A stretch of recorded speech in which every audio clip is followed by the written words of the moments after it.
Hello everyone, welcome back to another episode of r/Malicious Compliance. In today's episode, you want a man to help you? No problem. One will clock in soon.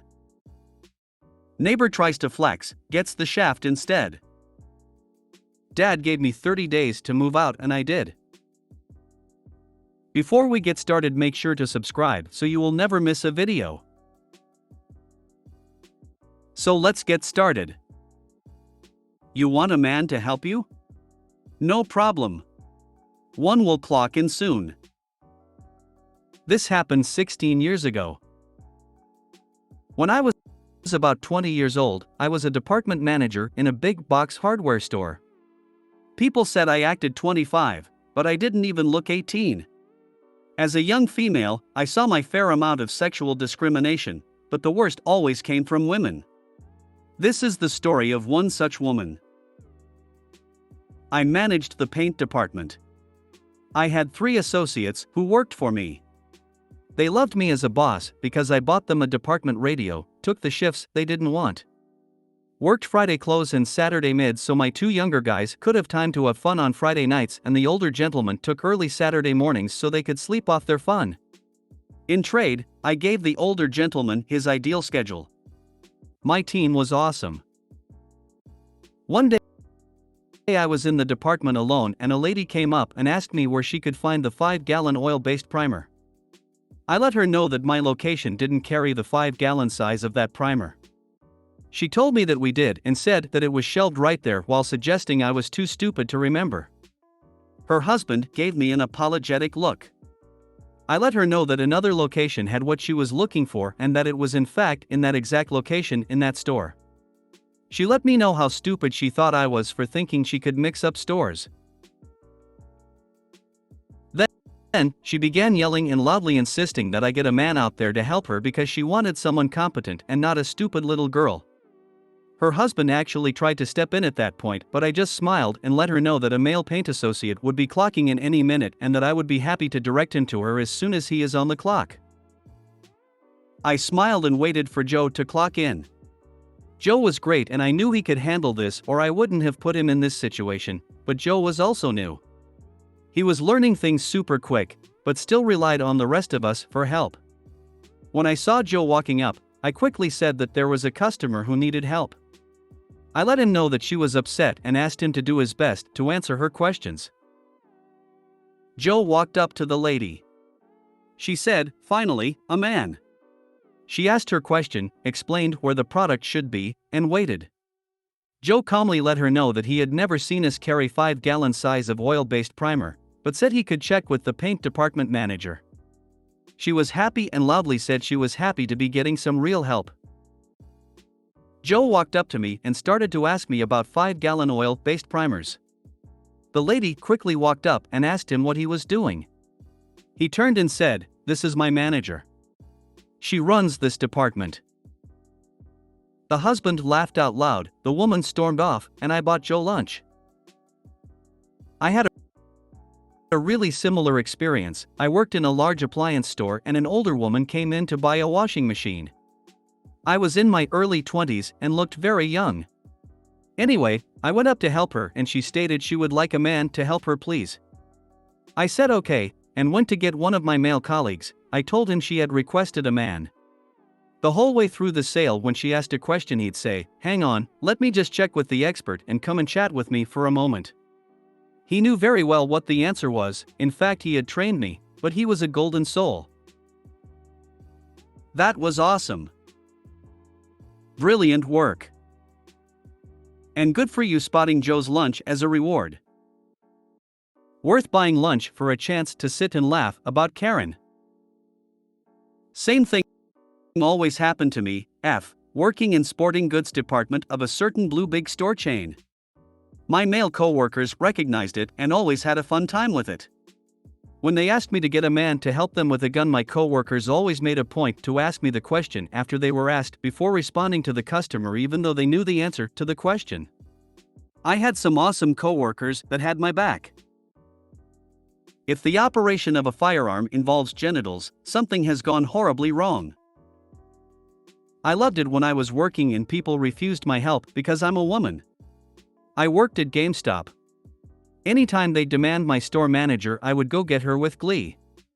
She was a 50-plus-year-old woman who didn't even really play games, which meant that not only did they have to deal with a different woman, they were losing my 20-plus years gaming experience. Well played, OP. Any bets on how long the husband was sleeping on the couch after that? I always have suspicions about a couple's relationship when I go to other people's houses and the couch is incredibly comfortable to sleep on. I always assume when going into the hardware store that if I need help I need to look for a woman working. My grandpa, a woodworker, taught me that that's who you go to if it's an option. That's how you get the right answer that isn't prideful. Now that I've grown up a little, I recognize how rare that advice is, especially coming from a 70-year-old. I managed a menswear store. Didn't matter how old the man I was working with was. Could be a part-time high school kid, people always went up to him first. Or straight up refused my help, stating they'd prefer a man. We called it guy in a tie syndrome. She painted herself into a corner by demanding a man and assuming you weren't knowledgeable. Neighbor tries to flex, gets the shaft instead. This might be long but worth the read, I think. Spec home build with a $12 million budget and a 16-month schedule. Next door neighbor immediately qualifies as a complete D-head. Knows everybody including the principals of the company I work for. At the very beginning of the work he asks for a row of redwood trees to be planted as screening between the properties. Principals grant his request as a good neighbor gesture. $31,000. Every step of the project he either stands out at the end of the drive taking pictures or he's flying his drone over the lot. He starts asking questions about whether or not work in progress is covered under the permit. He confides that he has obtained a copy of the permit and a set of plans. One day he asks us for a meeting to discuss the redwood trees, yes, those trees. He comes over at the appointed time and introduces his wife's landscape architect. Famous guy apparently, and he tries pulling some muscle moves by trying to convince us that the redwood trees are stealing their water. They also don't fit his vision for the project they are considering, which will be a total side and backyard makeover with walkways, stone walls, fountains, etc. He wants mature oak trees instead. Cut down and remove the redwoods at our expense and plant new oak trees, also at our expense because, screening. We decline, which sends famous architect guy and the wife into a rage. They decide to move forward with their project anyway, and the major earth moving, concrete forming, irrigation, etc. are all getting placed. Mr. Drone Guy continues to make efforts to get the oak trees swapped in under threats that maybe some of the work we're doing isn't covered under the permit. Seems he also acted as the GC for his own remodel, so he must really know what he's talking about. He sends emails, registered letters from his lawyer, all in an effort to get us to swap out the trees. Finally, we are within sight of completing our project, and from the second floor we can see that they have really transformed their whole yard into little parklets with mature plantings and walkways and all the other stuff. It's impressive.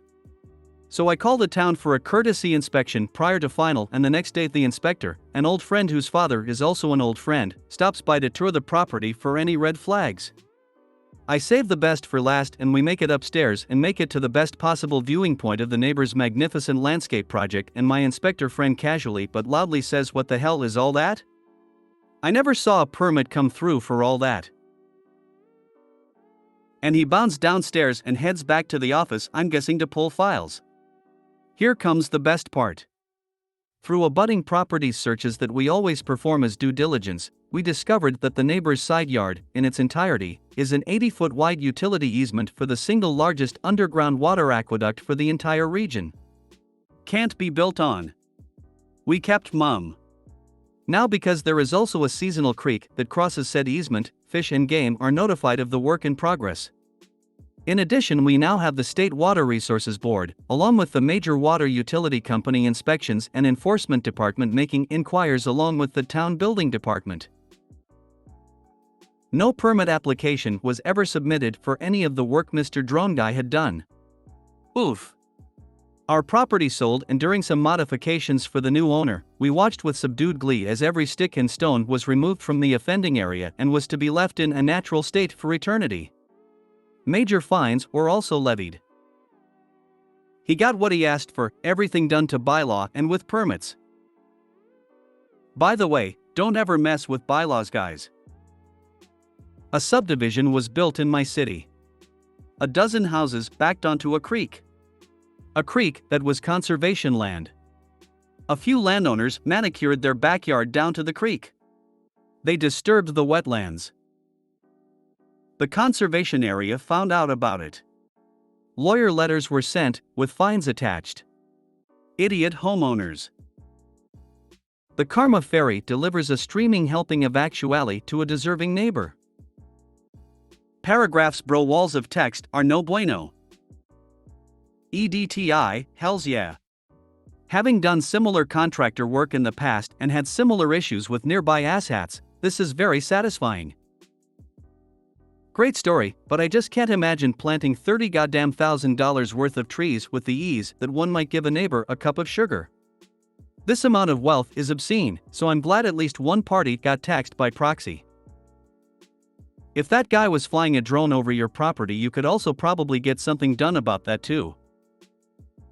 I have a bad feeling that whoever bought the newly built property has unwittingly stepped into a pre-built, full-bore our neighbor blindly hates us feud. Complete with redwood forest and the easement of despite. Neighbor initially asks for redwoods, then demands you take them out and replace with oaks? Dad gave me 30 days to move out and I did. When I was 18, my dad kicked me out for disrespecting my stepmother. Reasonable, but also she was and is a manipulative, and I was fed up. Now what they mean by disrespecting her is I would only clean my messes. If I dirted a dish, I cleaned it but only mine. If I cooked, I cleaned the kitchen. Things like that. She expected me to clean every mess she'd make and insult me and has threatened to put her hands on me. Don't worry, I told my dad, but he took her side. I was fed up being told I was lazy, so I started talking back to her saying exactly what I thought. My dad was fed up with me standing up against his wife and said I had 30 days to get my stuff and find another place to stay. I was with my current BF at the time and he said I could live with him and his mom was fine with it. My mom is deceased, so she wasn't an option, and even if she was, it wouldn't have been a healthy option because she was addicted to heroin and the big cause of most of my trauma. So I packed my stuff within 2 days and I left. I guess my dad didn't expect me to leave so quickly, so when I came back to get the rest of my stuff, he told me I could stay as long as I respected the rules and owners of the house. I told him that I don't respect the rules or owners of the house, so I was not going back. He was really upset with me, and it probably didn't help that I was his youngest and my sister was already out making a life for herself. Don't get me wrong, I love my dad. I keep contact because when my stepmother is out of the picture, he's a fantastic father. But I'm 21 now and I'm doing really well with my life, and me and my BF are 3 years strong and even in a new state. Dad really didn't like that, but I didn't leave out of spite, I just genuinely hated where I was. He is still really disappointed that I moved out, but that's what he told me to do /__/. Sadly, my dad is still married to her and my sister had to drop her as a babysitter due to poor supervision, leading to my 1-year-old niece in the ER getting stitches and my dog getting put down because the dog was skittish due to my stepmother straight up hitting her, which led to my dog biting my unsupervised niece. Though, my sister tells me that he's slowly getting fed up with my stepmother's BS and entitlement. So who knows, maybe he'll divorce her and we can fully repair our relationship without giving him the ultimatum of see your future grandkids without her or not see them at all. I'm not pregnant but plan on having kids eventually. Edit, added more detail about the dog/niece issue and fixing wording due to great points in the comments. Edit 2, I wasn't expecting this to get as much attention as it got. I really appreciate the comments and their perspectives. In regards to my dad, I'm really mixed feelings about the relationship we have. I really do love him as my dad, and I think to dig a little deeper, I'm also just really afraid of losing another parent. But I can tell he's trying a bit more now, and yeah, he hasn't been a good father, it's obvious. And there's a lot of things I just can't forgive. But I really am scared to lose him, be it healthy or not. I've still got a lot of learning to do and a lot of things I need to come to terms with, and this is one of them, unfortunately. Edit 3, I'm going to say this, my dog was my world. I didn't bring her with me because I was moving to my BFS mom's house, which by the way was where I was also paying rent and helping with chores for those comments, and she had 2 cats that my dog would have absolutely murdered, and I wouldn't put their animals in harm's way just because of my situation. Then I was moving states to a friend's house while I continued getting on my feet, and she already had 3 large dogs and couldn't fit another one, and even if she could, my dog was still aggressive. So I will not sit here and be told by strangers on Reddit how I didn't care for that dog.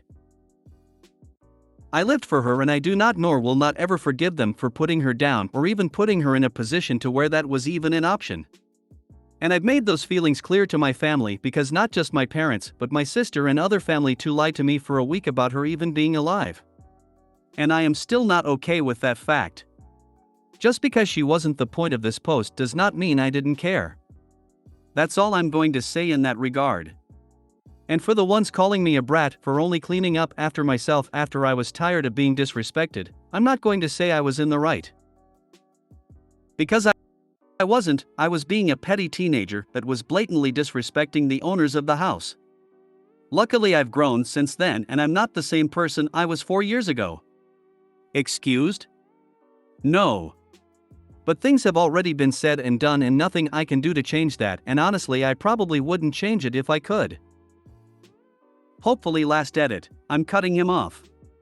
I've gotten a whole paragraph made about all the reasons why I can't have him in my life that I'll be sending in the morning, so I know he sees it. And for the understanding Redditors that didn't just come here to insult me, thank you for your light. It's opened my eyes quite a bit about how I'm still making excuses for someone who has obviously shown me more darkness than anything. If I feel he deserves to be in my life again, I may let him back, but for the time being, I really am focused on my happiness. Sorry if this wasn't malicious compliance, must have misunderstood my situation. Either way, thanks for reading. And to the hateful comments, thank you for giving me some self-reflection. Except the ones about my dog. To those I say F***CKU. Like that does anything, but seriously. You don't know me and have no right to say I didn't care. Your dad is a bad father. Don't just blame the awful stepmom. He gets the blame too. They both failed you and your poor dog. Don't get me wrong, I do not forgive my dad for taking her side through all the BS she put my family through. And I made it clear that I'll never fully trust him. But he has gotten better since my nieces were born, and my sister told me that he's started holding boundaries with her. For example, my sister has a no smoking rule around the girls, and my stepmother blatantly ignored that, and my dad told her to put it out or go somewhere else. Boy, did she have a massive attitude afterwards. But the more I see progress, the more I'll let him into my life. There is no forgiveness or forgetting, but I'm willing to move forward with him as long as he respects that his wife will never be in my life. Hate to break it to you, but if he's only a great father some of the time, then he's not really a great father. He supported your abuser. That is one shitty father for not listening to you when you told him your stepmonster treated to hit you. If he was a good father, he would have believed you, but verified. I agree with you that he was a shitty father for that. I hold him accountable for it. But I remember how he was when he was forced to be both parents, because of my mom, and I adored him. When my stepmother isn't hovering over his shoulder telling him how shitty his kids are, he's a great father. I know that he really shouldn't let this woman even talk shit about us, and that alone is a red flag. But through everything, I love my dad and I want him in my life. When she's not around, I can talk and joke with him and just be his daughter. One comment. And I can fully repair our relationship. That's not on you. Certainly you can initiate things when you're ready to do so, but given the history, it's on him to repair things with you. Clearly she's the issue, and not just for you, and your dad has done a lot of damage defending her against his kids. Your father is not a good man or father. If you want a relationship with him, it's obviously your business and I hope it works out for you, but anyone who allows someone to treat their children like that are not good parents. He's not under a spell, he's not being blackmailed. He has chosen her over you every step of the way. Now that you're gone, he's had time to see what those choices have cost him, and I have no doubt he has regrets and feels bad, but those regrets are entirely because of his choices. I personally would never forgive him because of the dog thing. Call me weird, but that's grounds for actions Reddit won't allow me to say. But you do you, I hope it works how you want and deserve. Reasonable to kick you out at 18 for disrespecting your stepmom? I don't think so. A simple please don't speak to Jenny like that, Gothic, is what most people would do. I'm really sorry about your dog. And your niece. If you made it to the end of the video, thanks for watching. Don't forget to like, subscribe and share, and we will see you in the next video.